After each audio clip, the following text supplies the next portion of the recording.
Hello, good evening, good morning, everybody. My name is Boaz Fyler. I'm an evolutionary astrologer, and I've been dealing with astrology since 1999. I'm a student of Maurice Fernandez, and we come from the school of Jeffrey Wolf Green. I have studied the subject that I'm going to talk about tonight, both on a personal level and on a professional level. And nevertheless, I want you to know that the greatest added value that this night can have is if I'll inspire you to go on with this research and definitely to share your results so we all are better learned and more able to decipher this very scorpionic, plutonic, or enigmatic subject called sexuality in our natal charts. So I'll be giving you a bit of more detail about myself at the end of this talk, but I really wanted it to be a different kind of talk. I wanted you to be more active if it is possible, and the requirement is that your background is totally free of any background noises. Because any background noise, like your cat meowing or your partner washing the dishes, is going to affect all of us. So if there is any background noise, do not unmute yourself. But if you are in a quiet environment, I would enjoy your participation in this presentation. So let's begin. Oh, just joking. So what is sexuality? Well, sexuality is a primal need to connect. Passing our genes, assuring that we cheat death and life continues onward is our primal need. And to complete this sacred task, most of us in nature require a partner. Not all of us, but most of us require a partner. And I think that one of the most beautiful statements about what life is and how life was created was that life is eternal love making. So how sexuality will play out in our life will be in accordance to our genes, our personal background, our circumstances, both our mental, physical, and emotional characters. And if we are astrologer, we can translate what I just said to as depicted in our natal houses, the placement of our celestial bodies, and signs, angles in our charts. So where should we look? There are many, many layers to sexuality as there is in life. And if we are looking for an Aries solution for studying sexuality in the natal chart, we aren't going to find it. This needs to be a plutonic subject, something that we investigate, something that we dig deeper into, that we uncover. So there's many layers to sexuality in our natal charts. And of course, the first core level is the prominence of sexual planets and signs in our chart. But the modes and the elements play a part as well. Me, as a modern astrologer, I go and look at sexual asteroids. Because I love ancient astrology, I look at fixed stars in the sky. And believe me, asteroids and fixed star, both the ancient and the modern, have so much to teach us astrologers. And I plea before you to rediscover astrology and push out from the bounds of the ecliptic back into the full spectrum of the sky dome above you.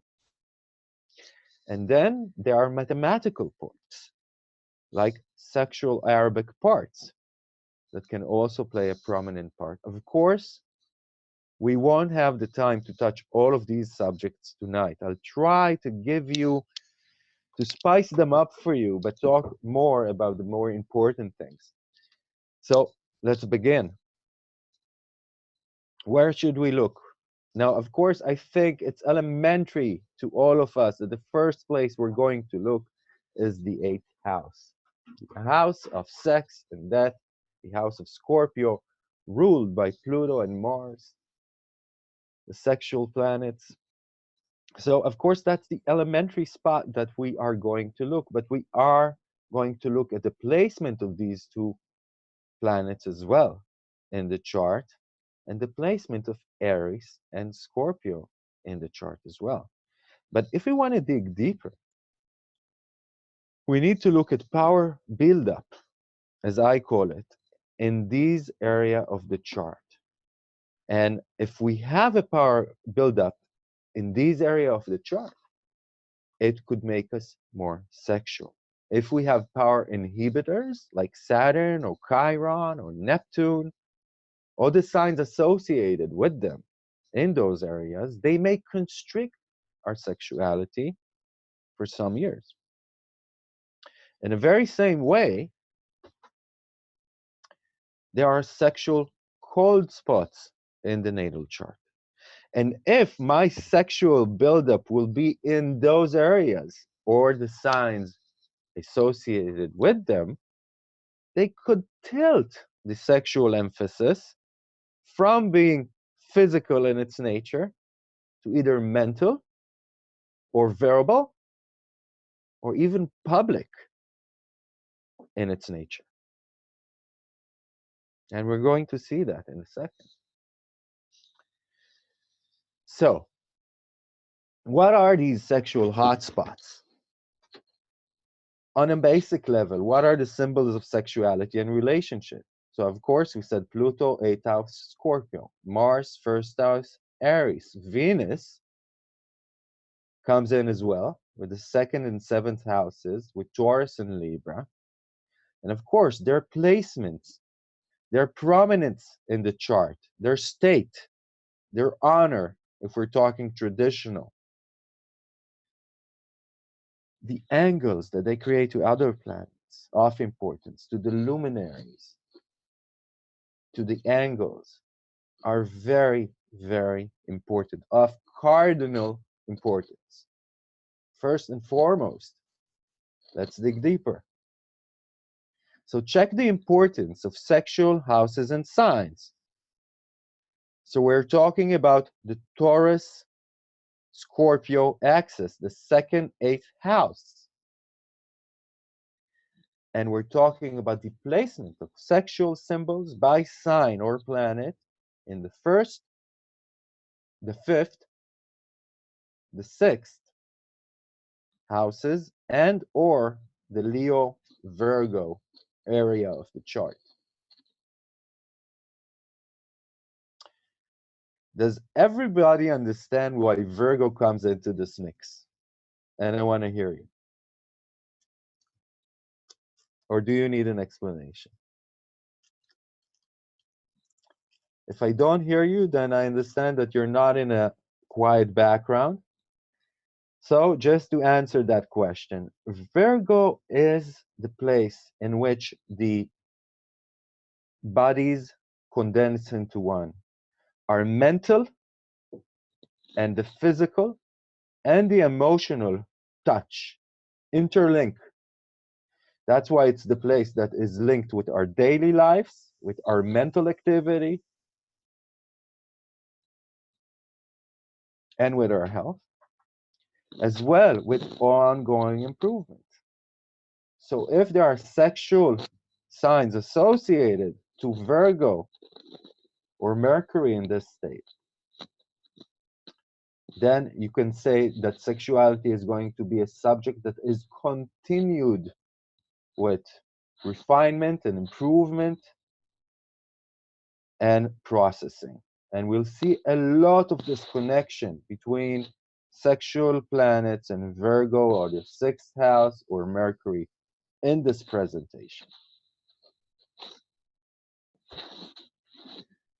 And as I said before, of course, there's, two bodies in this chart that are far more important than everything else. Look for sexual influences of signs, houses, planets by placement or angle to the sun and the moon.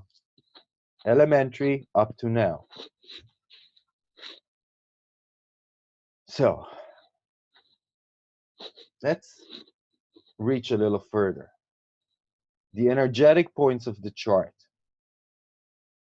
Touching these points are going to make a significance for the native's life. That person is going to feel that planet, that angle, if it touches one of these points. So look for sexual influences on the AC, DC, MC, IC, and of course, the lunar nodes. I want to talk about a bit about qualities in this talk. We won't be able to touch that subject fully tonight, but I want to tell you something about mutable energy. If there's no sexual inhibitors, a lot of the mutual quality in sexual hotspots or in interlinking with sexual planets can produce a person that enjoy and needs frequent stimulation, whose sexuality holds an experimental attitude, open-minded, somewhat extravagant, ever fluctuating. And sometimes sexuality or gender can become an obsession, something seemingly extreme or major in their liberal and open characters. And I'm going to give you some examples now. So, a minute. The outer rim for this lecture tonight, that we don't forget. The location of certain asteroids and Arabic parts and stars in the chart. Again, we won't be able to go into the subject fully. Let's just mention a few. As I said, rediscover astrology. For the past 2,000 years, we've been constricting ourselves to the ecliptic, to the planets in the solar system, and we've forgotten about all the constellations that are not touching that ecliptic. The stories and myths have been forgotten and now are being rediscovered. Thank God, I'm sorry, thank the force. I was studying with Bernadette Brady and Darlene Günzberg, who allowed me to find out some of that great knowledge that they brought forth and actually translated it. If you don't know who Bernadette Brady is and Darlene Günzberg, find out, go on Google. These women deserve a prize for what they did for astrology. So learn about fixed stars, learn about Arabic parts. The ones that we are going to talk about tonight are the part of passion, part of love, and part of bondage. I'm not going to mention them in the charts. I didn't want to have too many symbols on the chart to give you a feeling like there's too many things and you can't really see what's happening. And asteroids, first and foremost, Eros, Cupido, Nessus. Read up on Nessus. Nessus shows up in the charts of sex predators and rapists. It has an interesting placement in Bill Cosby's chart. And Lilith, and of course there's others. And Lilith, I look for when I look for unrelenting and something unyielding in sexuality that does not constrict itself to the bounds of social conduct, in a sense. So we've mapped the outer rim. Let's talk about people that talk about sex. Okay? So putting it out there, like I said, a lot of mutable energy, a lot of fire and a lot of air. This combination is combustive, and I'm going to give you some examples. Woo! Oh my God, who's that on Pluto? Coming in like a wrecking ball. So, chart. As we can see, mutable energy already present in the chart. The Sun conjunct Venus both in Gemini, opposed by the Moon and Saturn in the 7th. So, mutable energy highlighted, luminaries immutable, 1-7 highlighted, touching the angles. Let's put some more on this chart. Ooh, it's the nodes as well. So that Sun Venus on the ascendant is going to be extra, extra strong. Sun is who I am. It's the light that I spread onto this world. It is what I give personally, what I contribute, and the mark that I make on this world. In Gemini, something dealing with information, written word, maybe publishing, maybe communication, media, maybe a person who writes about things, maybe a person who writes about relationships with Venus conjunct that North Node on the ascendant at the Goklen point, if some of you know what that is. And if we look at the South Node in the 7th, we can definitely see a trauma connected to that South Node, connected to the family, connected to the past, trauma connected with a Saturnian, Sagittarian emphasis. So either religion or ideology, and of course, related to the family, the mother, the moon. Let's continue onwards and see what we can add up. So I've added up Mars and Pluto. Mars in Aries, very strong, but is in the 11th house. Remember what we said about this is a sexual cold spot. It's the place of Uranus. It's the place of Aquarius. It gives that very strong Mars that actually trines and sextiles the nodes and the luminaries. That very powerful Mars is being elevated onwards through the chakras up to the higher mind, to the social arena, to the more public realm. And then we have Pluto in the 2nd house and a very watery, melodramatic sign of Cancer. Very touchy-feely, but very deep. And if we're talking about introspection, if we're talking about examination, if we're talking about research, Pluto in the 2nd house in such an emotional sign, conjunct Mercury, is a very, again, we have Mercury joining this sexuality that is very emotional and feminine and deep.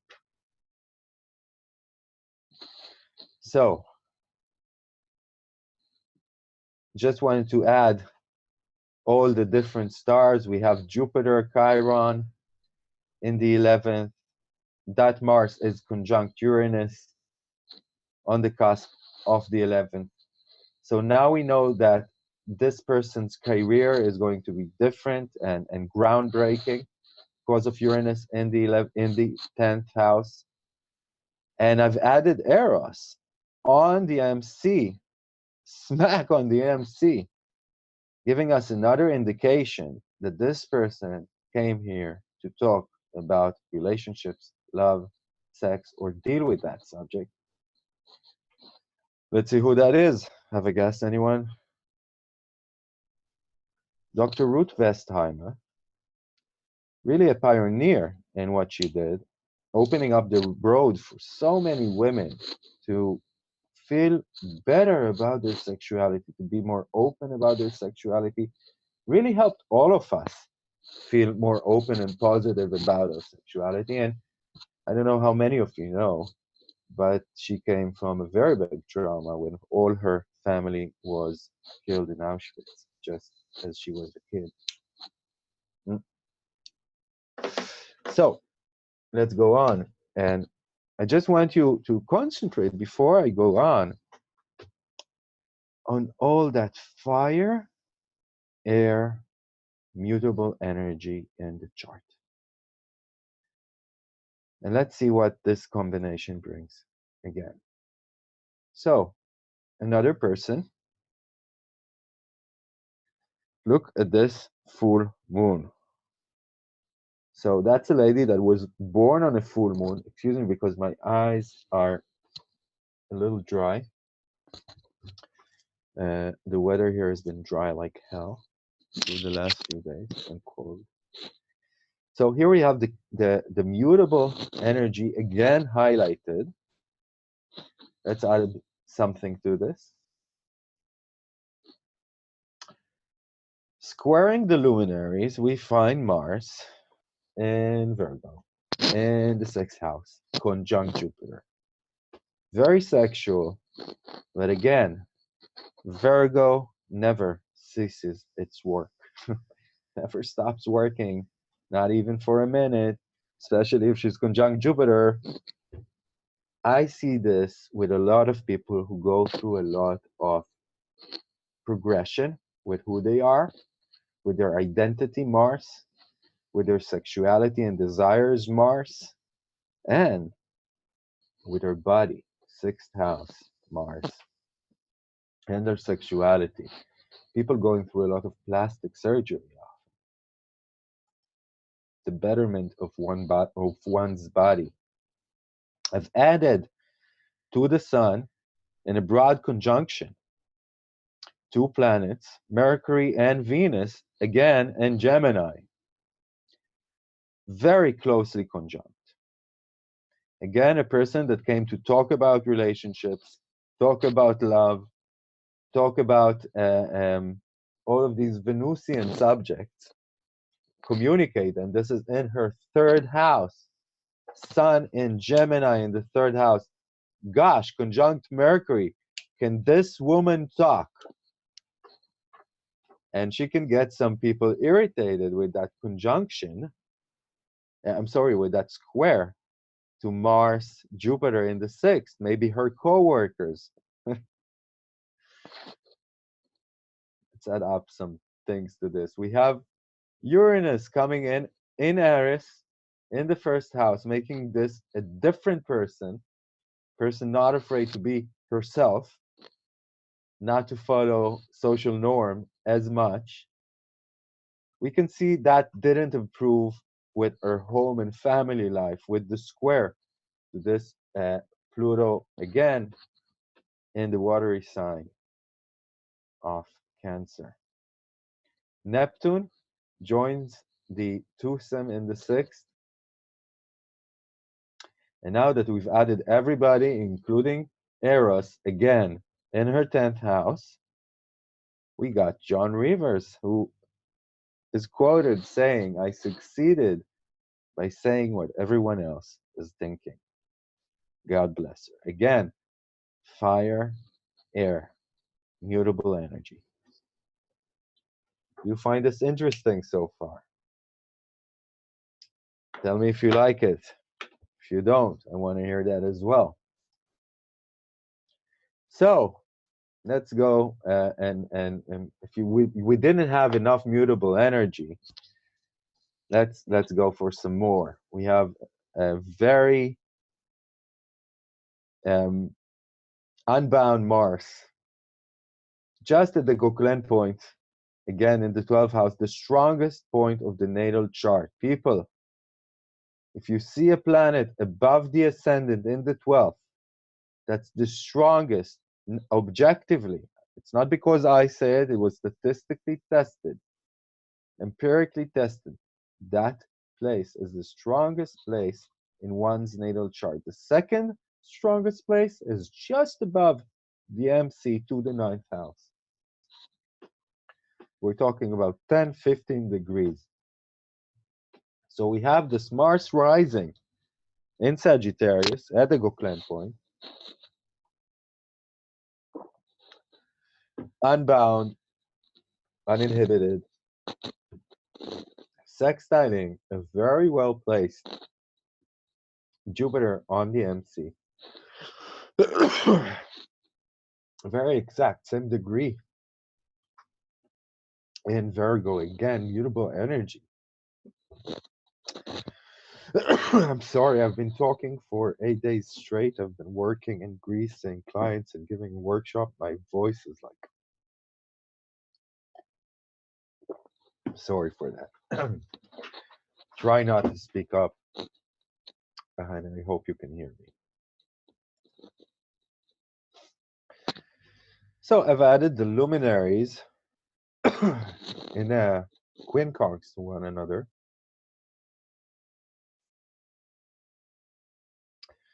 And to the Sun joins Pluto, again in a very cold spot, making this mental, public, maybe even popular, but definitely something of the personality with the conjunction to the Sun.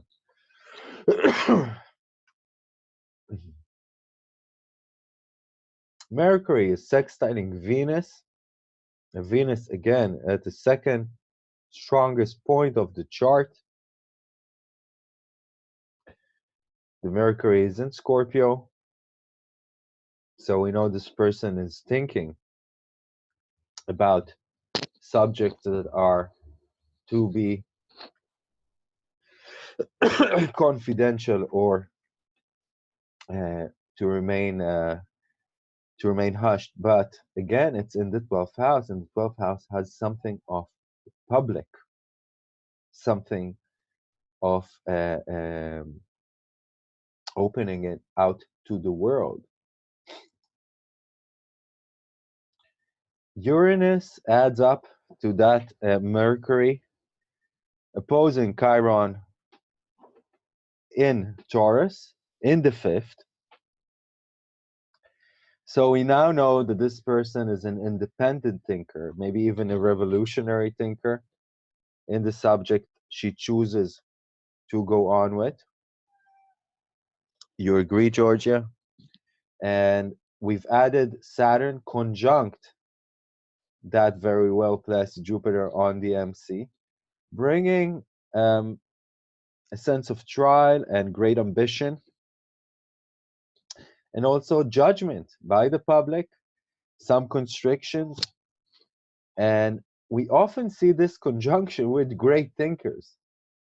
So you'll probably be surprised. And look how occupied this last public quarter of the chart is. And I've added Eros again, conjunct that Mercury and Uranus. And we've got the first Kardashian with Pluto in her back. Again, I want you to notice how much fire, air, there's also a lot of water here, and mutable energy. I'm sorry, there is in this chart. So I want to talk a little bit about other bodies and their influence on sexual hotspots in the natal chart, just to make it clear. I'm sorry for almost losing my voice. So, talking about voice, the planet of communication, Mercury.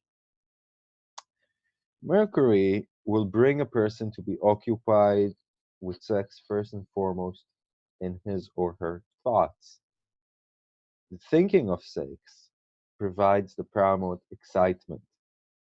And a strong Mercury Gemini in sexual hotspots in the chart will drive a person to be more verbal about sex, more extroverted, more curious, and in need of greater variety. He or she can get bored much easier. And remember that Mercury is the medium that assists us to bring to fruition, Sun, fruition, our Earth, desires, Mars, in the context of relationships. and satisfaction for Venus. Mm. So, the greatest dude in the solar system, Jupiter. If we have Jupiter in sexual hotspots, it will broaden sexuality of the native and its place in their lives.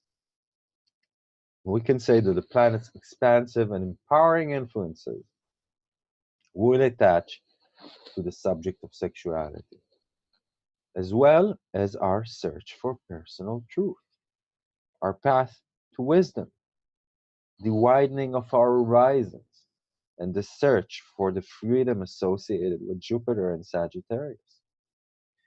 Here, my friends, size does matter. And I heard more than one female astrologer claim that you can tell if a man is well endowed if Jupiter is in their eighth or in an aspect with Mars. Ooh, Saturn. So, Saturn brings into sexuality subjects concerning the cleansing of karma, dealing with inhibitions, with fears, and procrastination, forced control or self control, and of course, the fantasies and sexual demeanors that are associated with that, like BDSM, and a non-linear development of sexuality. One could have a very serious relationship with an older person at a younger age, excuse me, and then be very childlike in their relationships in the second part of their lives.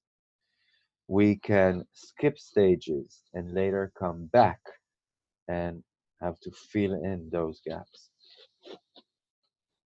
Uranus. Uranus will bring a cerebral influence into sexuality. Analytics. It will raise the subject of sexuality from a lower chakra issue to an upper chakra one, understanding that one's biggest sex organ is the brain. Individuality and innovation count with Uranus, with Aquarius. One's sexuality will have to reflect unorthodox ideas, sometimes ahead of their time, different from the mainstream. And in extreme situations, if the connection to the senses is not strong enough, one will choose to give up physical sexuality for asexuality or for sexuality that exists only in the intellectual sphere.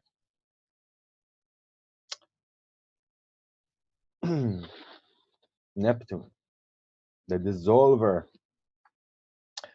Neptune and Pisces and the 12th house can, don't go, yeah. Okay, back to Neptune. We'll pluck the native out from physical space and time and throw them into the universal womb, where one's individuality is mixed, merged, and sometimes lost within the collective amniotic fluid. It will summon the planet's lack of boundaries and control, naivety and infantilism, and as a result of these, the fears and traumas one's fantasy breaks down. It can lower sexual expression. On the positive side, it merges sexuality with spirituality, compassion, and creativity. Georgia, you agree? My cat agrees. Thank you, George. So, Pluto, as Pluto does, will draw in intensity. I mean, deep, surging emotions. Sometimes aggression and power struggles if I am opposed. I would have the need to have a deep and intense experience in order to feel truly alive. And the gateway to change and personal evolution, to transformation, Pluto, Scorpio, 8th house, is a result of symbiosis. Not only a physical symbiosis, but a psychological symbiosis, creating a new man or woman, a rebirth. Pluto will bring into the light what was deep underground in the dark unconsciousness. It will touch the shadow, the dirt, the raw, the taboo, and it does not tolerate hypocrisy and sanctimonious. It can be very determined and driven. It's not obsessive, both in positive and negative terms.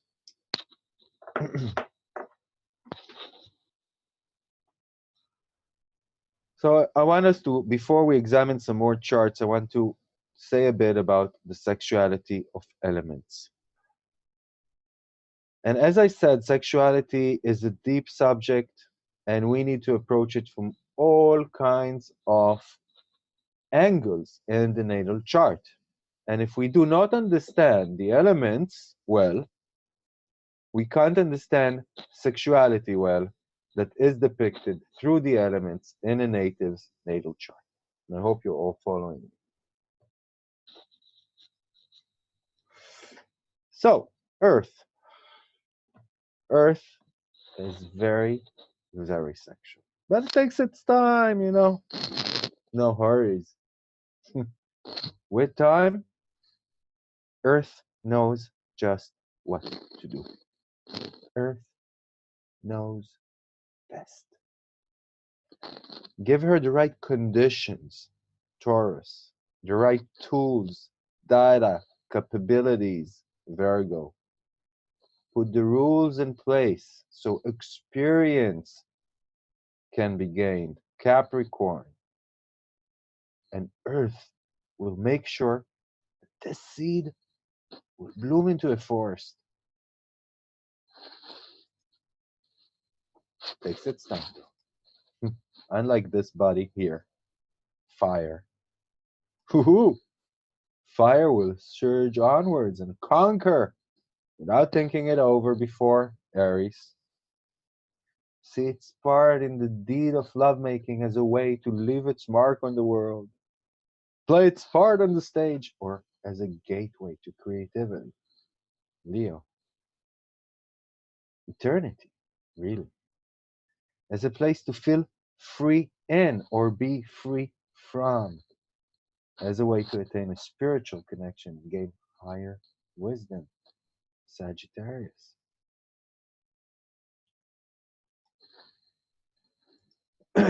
Air. Air, well, as a much more objective, stepping back a bit kind of person, because air will speak about sex, get excited by thinking about sex, that's Gemini, analyze it, and then reconstruct it differently in an innovative way, that's Aquarius, or see it as a way to expose yourself to the other and receive satisfaction and equilibrium, that's Libra. And last but not least, water. Water is fluid. It could need intimacy and a feeling of belonging in order to fall in love, Cancer, or be a hopeless romantic, innocently lose themselves in love, get hurt and give it up completely, that's Pisces. Or use it as a way to vent the primal lava, reach an extreme experience of feeling alive. It serves as a catalyst for change. That's Scorpio. So I hope you understand a little bit more about the sexuality of the elements, but I want to go to the main subject that I wanted to talk about tonight, and that's 21st century and the gender blending going around and how we can see it better in one's chart. So you already know something about how I examine sexuality in one's natal chart. But when it comes to gender and sexual orientation in one's chart, there's more to know. In order for us to have a better assessment of sexual orientation of the native, we must evaluate the feminine and masculine aspects of the native chart. The question of how much masculine or feminine energy is in the chart is very important, especially in the sexual hotspots. And if a man or a woman would have masculine or feminine elements that are too strong or subtle, the energy will play out in their sexual expression or depression. Now, in the past, we have been taught the old paradigm. The age of Pisces was polar in nature, was either or, male or female. And the signs were given one of these choices as well. But we're no longer in Kansas, Toto. We're in the 21st century. And in the age of Aquarius, we speak of a male to female continuum, a spectrum in which we are all on, and listen to this, in which we are all allowed to move throughout our life without giving any a report to the neighbors or God, but to ourselves. All the classifications that were so important at the end of the 20th century are going to prove themselves futile later on, as they need to grow and become more and more elaborate. And we'll get to that in a second, because it's getting that way already. But let's talk about the new identification by gender of the elements, as I see it, as we should see it in the 21st century. So water is female. That's the element that is 100% female. Earth, which was regarded as female up to now, is not female, my friends. It's androgynous. It's female in its outer appearance, but in its inner core, it was once male. How do I know that? What is Earth? How is Earth made? Only one way. Only one way. It is fire spitted from a volcano, cooled down by water, that makes Earth. And if you live in Hawaii, you know that very well. You need fire to be cooled by water in order to make Earth. So in its core, Earth is male being cooled to be a female. In a very same way, fire is a totally male element, and air, I don't regard it as male. It has the outside appearance of a male, but in its core, it's female. So it's androgynous in nature. How do I know that? What is air, and how is it composed? On this plane, in this earth, there's only one way. It is water heated up by fire to a state of gas. It's a feminine element heated up by masculinity to resemble male. And we can see that in the old glyphs as well of the elements. You can see how fire and water are the only glyphs that are complete, while the others have remnants of the other glyph.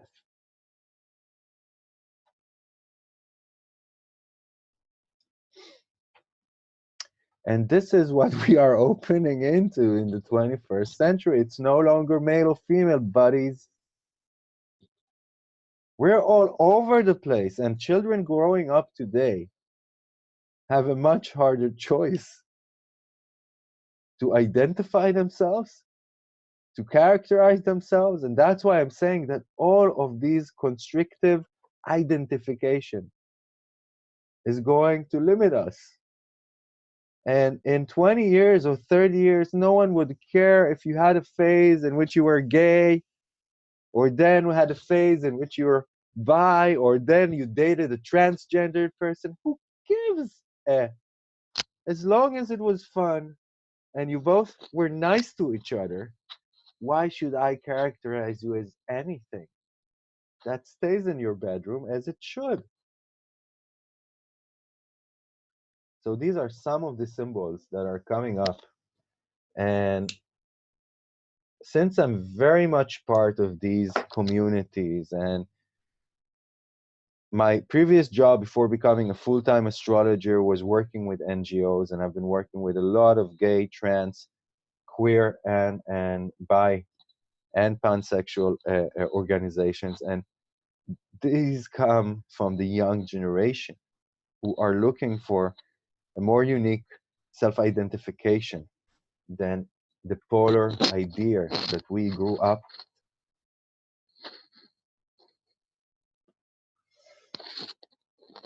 So let's talk about sexual openness in the chart.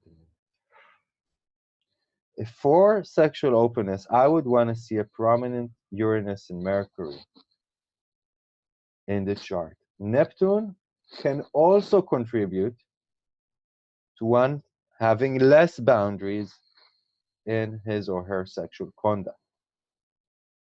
But Uranus and Mercury could make us less obedient to social traditional norms. On the other hand, hypersexuality in the chart would usually produce more sexual curiosity that would induce more experimentation, resulting in greater openness.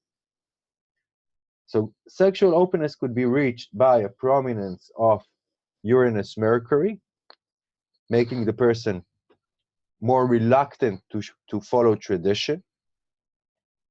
It could be induced by Neptune with sexuality, connected, Neptune or Pisces connected to one's sexuality, making a person more open to having experiences and just following others into unknown territories.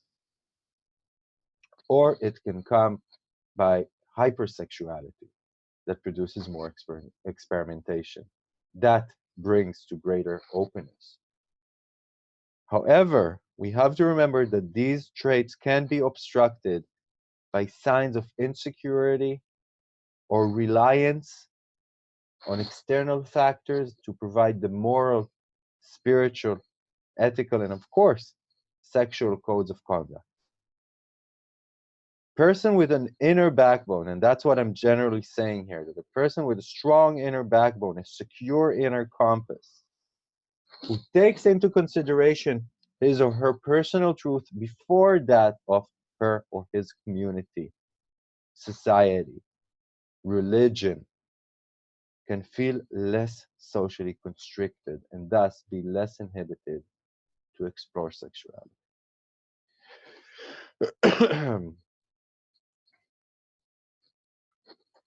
So, if you want to talk about different sexuality or asexuality, so I just want to explain that asexuality is the lack of physical sexual urges in a person. That is very, very different than a person whose sexuality was blocked by post-trauma or by strict social codes. When we find a high dose of Uranus or Aquarius in the sexual hotspots, with not enough primal sexual influences in the chart, then sexuality would not have to necessarily manifest in a physical form. in any way, it would need to be an advanced, different, innovative sexuality in the native's eye. High, above the primal proletariat, so to speak. And if we find Neptune or Pisces there, that can contribute to disengagement from the senses. And thus, as I said before, lower the sexual urge as well.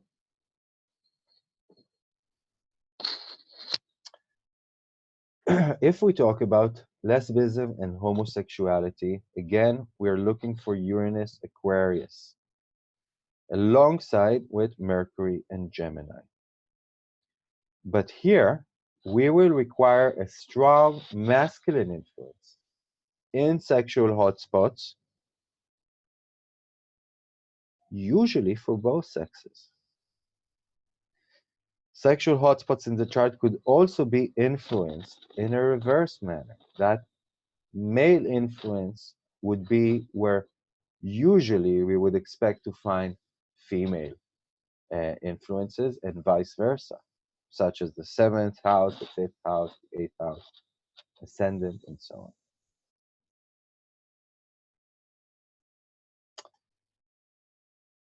on. Transgenderism and androgyny.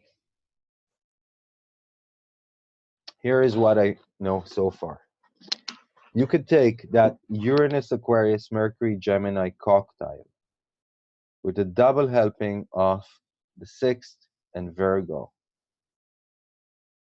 and a dash of Mars-Venus conjunction. And we're going to talk now about that Mars-Venus conjunction. Again, I want to remind you that fixed stars count. And many times, when I look at a person's chart, I find the fixed star conjunct their moon or sun or north node or ascendant to be a wonderful encapsulation of who that person is and what they stand for. So look it up. There's two great sources online that are free: Dark Star Astrology and my favorite, Astrology King, who know a lot about fixed stars and just give a wonderful read.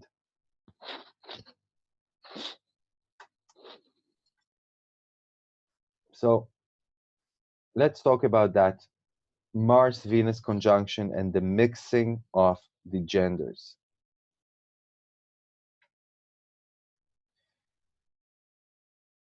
A minute, I think I just, okay, yeah.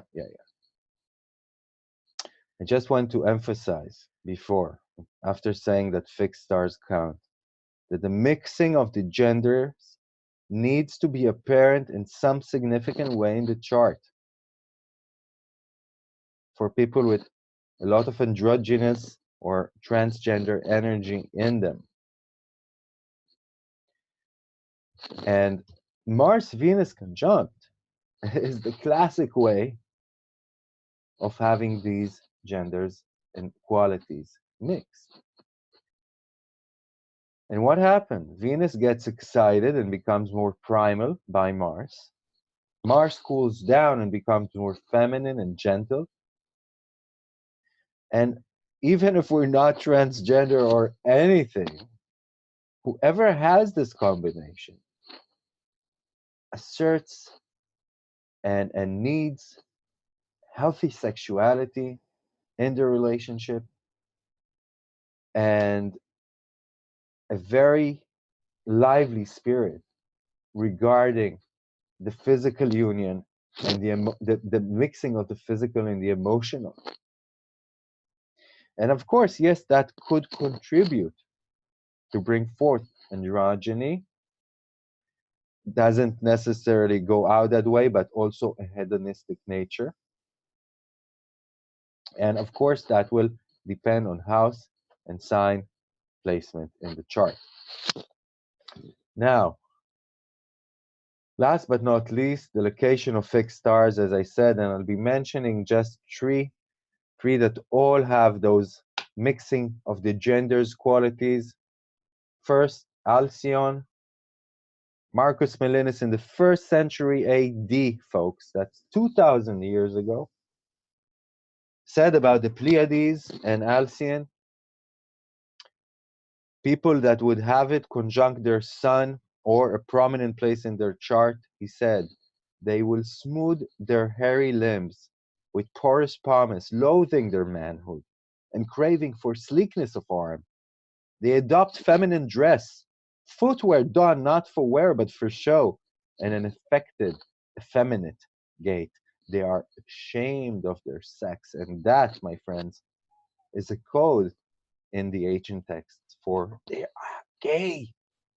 Marcus Melinis is talking about a transvestite, or a transgender, or a transsexual, or a cross-dresser 2,000 years ago. Look at Spica, the lonely one or the good star.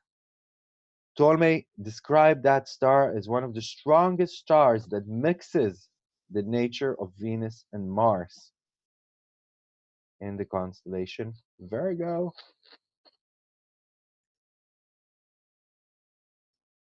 And Alathir, or Al-Nasar al-Attir, the neck of the eagle. And again, Ptolemy says that Alathir has the spectra of Mars and Venus. And the constellation in general is of the nature of Mars and Jupiter. And this is, and you're going to see the importance of what I'm reading in a second when we'll go into the charts. But listen to this. So Alathir not only has the nature of the mixing of the genders, Mars and Venus, but also a blend of Mercury and Jupiter. Mars, Mercury, and Jupiter. It confirms strong passions and a bold, confident, valiant, unyielding, ambitious, and liberal nature, and associated with the sign of Scorpio. Again, sex, transformation. It has also been said, and this is from Astrology King, to give certain sex irregularities. Of course, the combination of Mars and Jupiter is bound to create high libido. The sex drive with the boundless will result in the subject being unashamedly utter about their sexuality, different sexuality, strange sexuality, ununiform sexuality. The star carries the divine fire of inspiration, says the ancient as well, which transforms into determination the ability to achieve through risk-taking or through dodge determination. This is a star of action and strength, so it naturally action rather than inaction, and at the same time the quest for action is not just its own sake but to the sake of serving of others. And we will see a person with a very strong Alathir who chose to go through transition not only for herself but to serve others and change the world in that sense. Talk about her in a second. So this is a male trans man. I want you to examine this chart a second, and just by a quick glance, what do we see here? We see the blending of the genders in Aries, Mars-Venus conjunct, on the South Node, on the IC. How strong is that? Let's look further. On the Ascendant, we have Eros conjunct the Moon in Capricorn. And we have the Sun in Gemini conjunct Jupiter in the 6th. Saturn in the 8th, and the Capricornic influence is something we often see with female to male transsexuals, such as this person. And here we have Saturn in the 8th in Leo. Again, something that can inhibit my sexual self-becoming or sexual identity for some years. We can see Pluto on the North Node. This person needed to continue transforming, needed to be true to oneself. And Spica, smack on the North Node, on the MC. Again, the nature of Venus and Mars rolled into one. And we don't have to look further than only looking at this star in the 10th house, on this planet, I'm sorry, in the 10th house. Uranus and Scorpio is enough to make people transgendered, or at least have very revolutionary and different sexualities. We don't have a lot of time, so I want to go on faster. This is another male person, and these people have not given me the right to use their names and identities. They are all friends of mine and customers. But I see a lot of customers. I want to say something about research. The research that I bring forth before you today is not empirical research. And as astrologer in this age, we need to conduct ourselves in better and better ways of research, holding and adopting stricter and stricter conducts regarding how we do research. This is not empirical research, but it is not what we call cherry picking either. I saw well over 1,000 clients in my life. This is what I do all day long. And these are charts of some of the people that I have seen, the trans people that I have seen. This is another trans male. Again, we see Eros on the ascendant, Spica and Cupido join.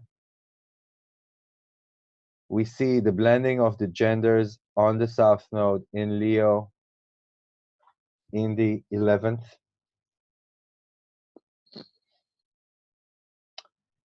We see a very strong Pluto in the 2nd house. And Alcyon squaring the nodes from the 8th in Taurus. Alcyon, again, the mixing of the genders and transsexualism.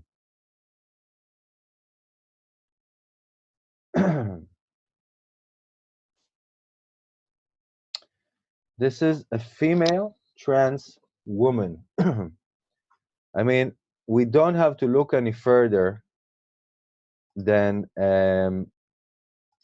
looking at this point here of the chart, seeing this 8th house and Scorpio with these guys conjunct and Uranus Mercury joining them. This is enough already. And if it wasn't enough, look at this stellium here. The Sun conjunct Spica and Mr. Hades or Pluto conjunct Eros.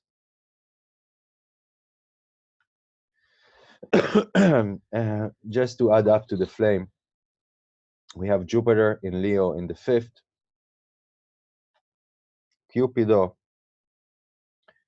on the DC and the North Node.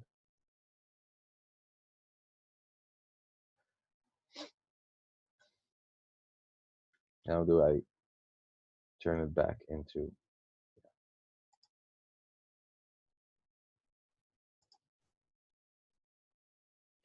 This is another female trans woman.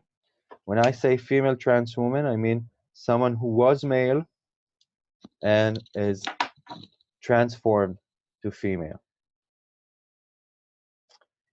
So,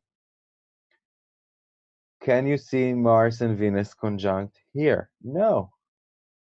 Do you see a mixing of the genders? Yes. Is Mars in the sign of Venus? Yes. Is it very strong because it's on the ascendant in the 1st house? Yes, but it isn't in its sign of weakness or sign of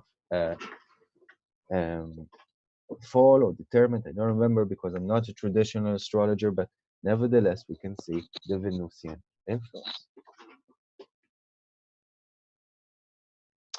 Is Venus mixed with Mars? Yes, it's in the first house of Aries, but it's a very strong Venus. It is also conjunct Spica, conjunct Eros and Cupido. And look at that North Node in the second house. The Sun, Pluto in Scorpio, ever needing continual transformation that is touching the senses, the body, sexuality, sensuality.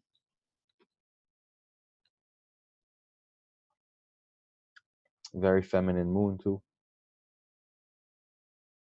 And some more Uranian influence in the fifth.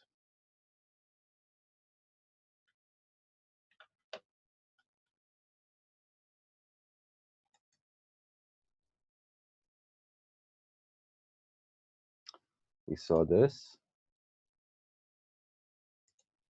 Okay. So, this is the youngest transgender person in the United States to this day, if I'm not mistaken.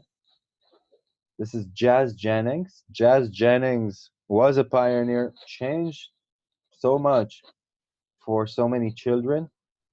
I don't want us to judge right now if it's okay or not okay, just that this is something that humanity needed to discuss, needed to deal with, needs to continue dealing with, to continue evolving with, in order to make this a better human society.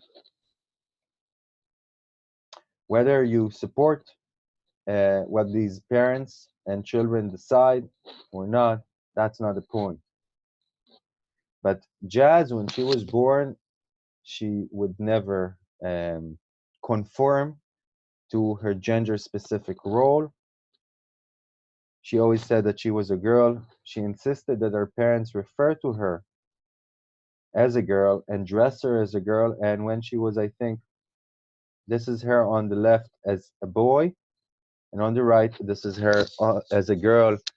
I think she was the youngest person. I think she started hormone therapy before puberty and reassigned to a female. And her YouTube channel and her show opened the world up for so many children who've been struggling with transgender energies and feelings and gender dysphoria.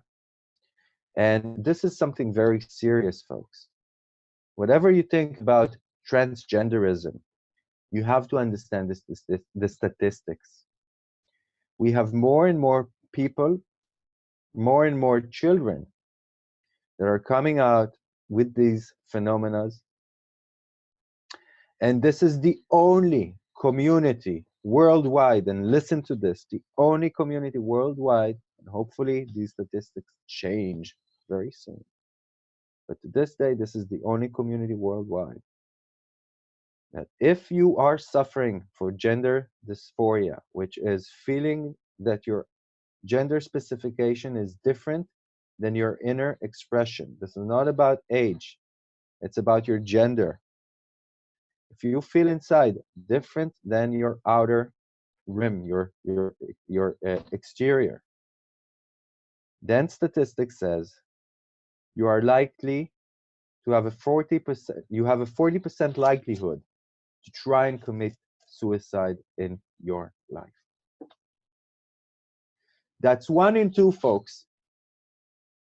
Not that would suffer depression, but would commit, or I'm sorry, try to commit suicide in their life.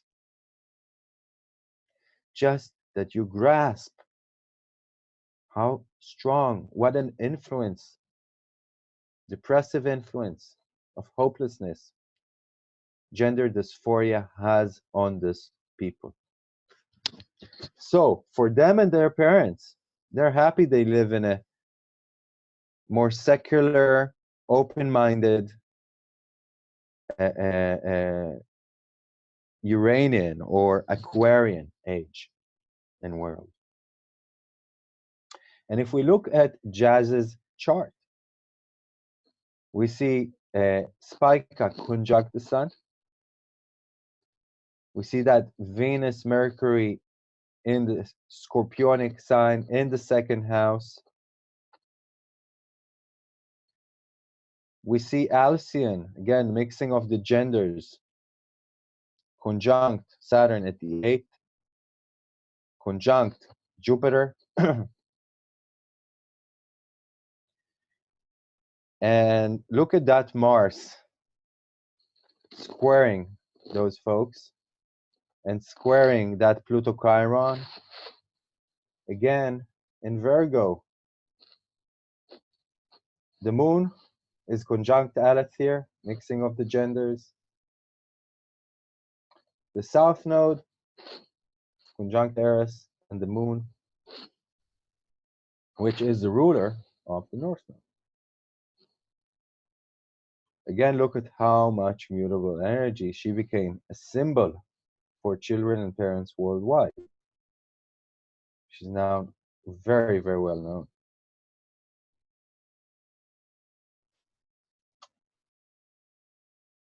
And another conflicted person who hopefully is now feeling a lot better.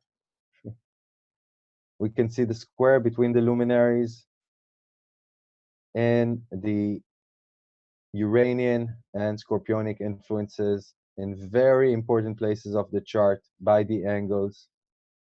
I've added up a strong Mars again in Virgo. That Mars in Virgo just doesn't go away. Or Mars in the 6th. Pluto in Leo, again, self-transformation with Leo. It's about me transforming who I am and the gifts I'm giving.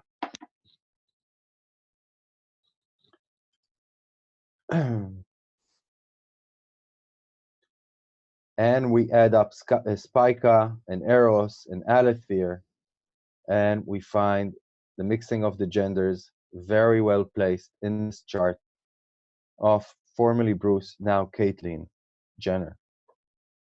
Look at how Alethea is smack on the moon with Eros. Look at Spica. And I want to go back a minute to the previous charts of Alethea. And Alethea was smack on the moon of Caitlyn Jenner. So I want to read this out again for you.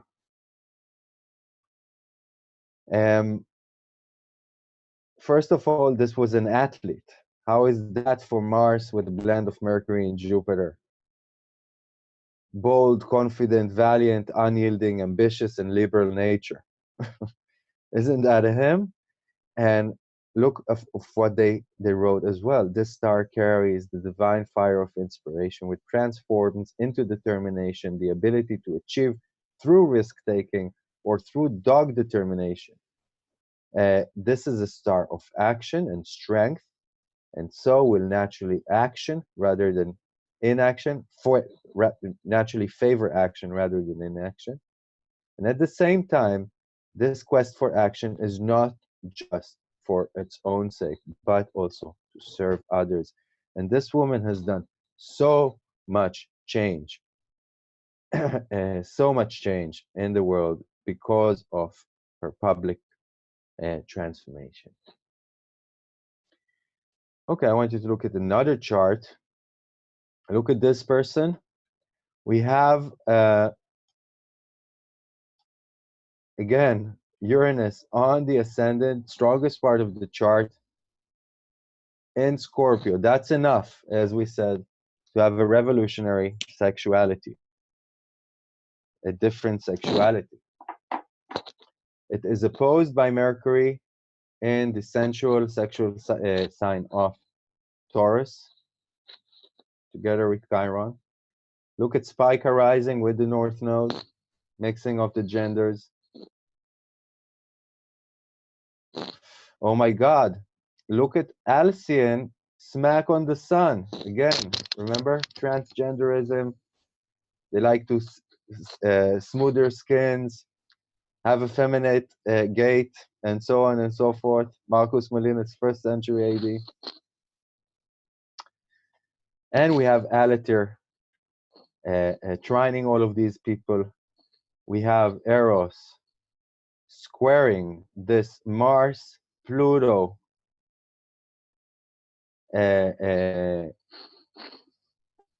180 degrees, and of course that Mars in Aries very strongly conjunct Venus, where? In the 6th, of course, smack on the south node.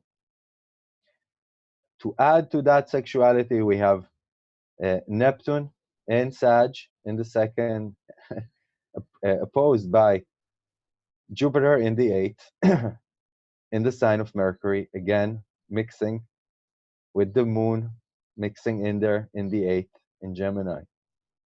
Now, who is this person? So, of course, let me take this so I can move forward. This person is me. So the study of sexuality, the study of one's gender has never been far from me, because I had to understand where do these feelings emanate from within me. And at a very early age, I understood that I have a mixing of both male and female. And it was a liability at a younger age, let me tell you, because I was so feminine before I had facial hair and stuff and grew some muscle, that people always referred to me in female form. And as a kid, I hated that. And it was a lot harder in school as well. And then when I became male, I enjoyed that so much, you know, when I finally became male enough. And I had my alpha years. But now that I'm getting older, I'm finding out that I don't want to apologize for my femininity anymore. I remember how I changed the way I talked and the way I spoke and the way I moved as a kid, so people won't think I'm feminine anymore. And now I'm going through a clearing of all of these roles, of all of these defenses that I went through, and I'm in a process myself. I'm still a white privileged male and not a very androgynous 6'4", 194 meters tall androgynous person, but I might be in the future. I might go through transition. Who knows? The fact that I still didn't go through one doesn't mean that I haven't been going through these things, feeling them, exploring them, investigating them with this Jupiter in Gemini in the 8th. And definitely this brought me to the realizations that I shared today with you. And I hope this has been an interesting journey for you. If it was, I would love you to connect. And of course, you could reach me at boazfyler@gmail.com. You could look up my site, boazfyler.com. My Israeli phone and WhatsApp is 972-54-2005-777. And my American phone, just remember I'm on Jerusalem time zone. That's Eastern European time. Is one for the United States, 347-801-8715.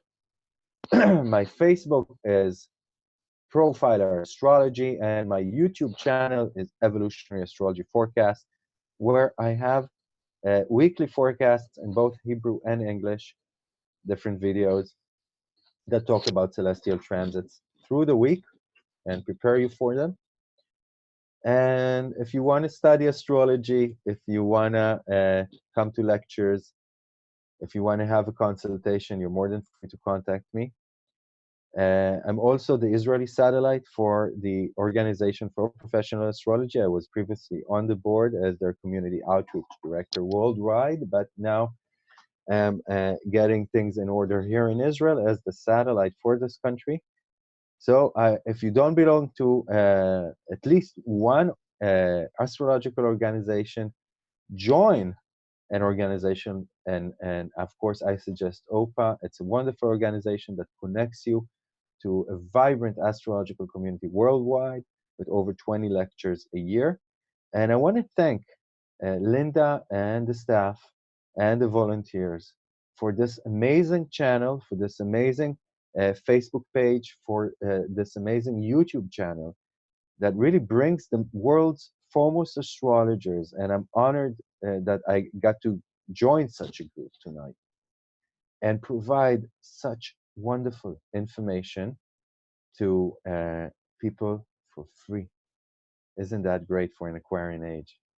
So thank you, everybody, and now open for questions.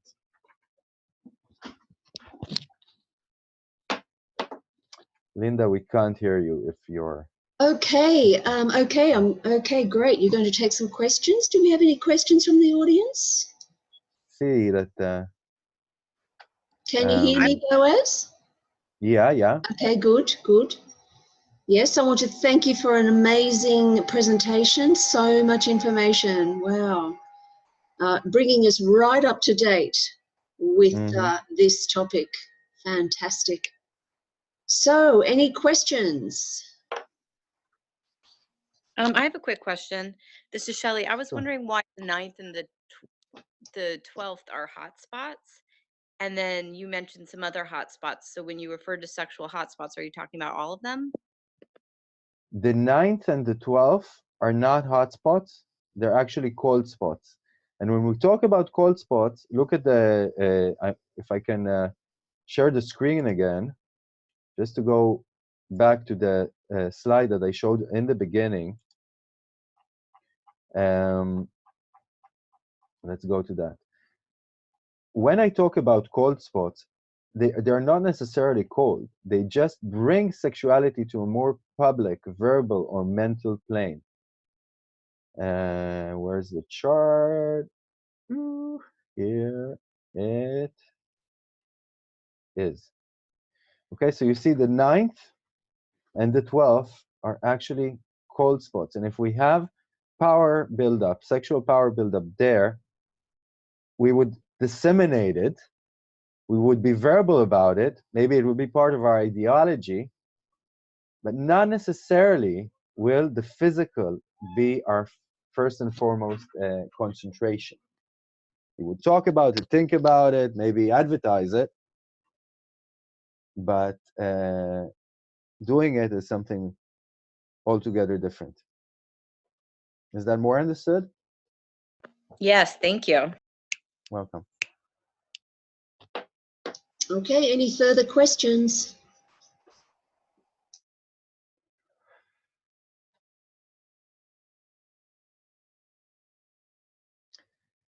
So, I hope you liked it, everybody. And I would love you to let me know, because that entices me to go on with my research. And I'm just sharing the screen again for a second, Linda, just to show the last slide. Okay? And let's go to the end of the slides.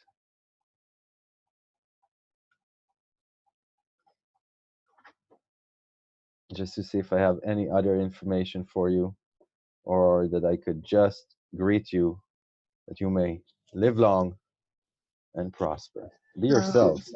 Fantastic. Oh, I love that ending. Thank you so much, Boaz. Would you all... You're welcome. Thank Boaz Fyler, everyone, and let him know your feedback and comments, and do contact him for a reading or to discuss this topic further. Thank you so much. Please thank Boaz Fyler. Thank you. Thank you very much, Thank Linda, you and thank you, Shelley. much. Thank you. Thank you, Boaz. I'm It was glad. great. Really? I'm happy to hear that. Yes, Yeah. really. Good. Very informative. Thank you. Good. So if you find anything with your own clients, your own friends, yourselves, let me know. We're exploring this together. We're taking astrology forward together. And in Aquarius, as in Aquarius, we have to do it with a group effort. Mm. Yes. Excellent. Thank you very much. Thank All you. right. Good. Thank you, everyone. Bye for now. Bye bye. Take care. Bye. Yep.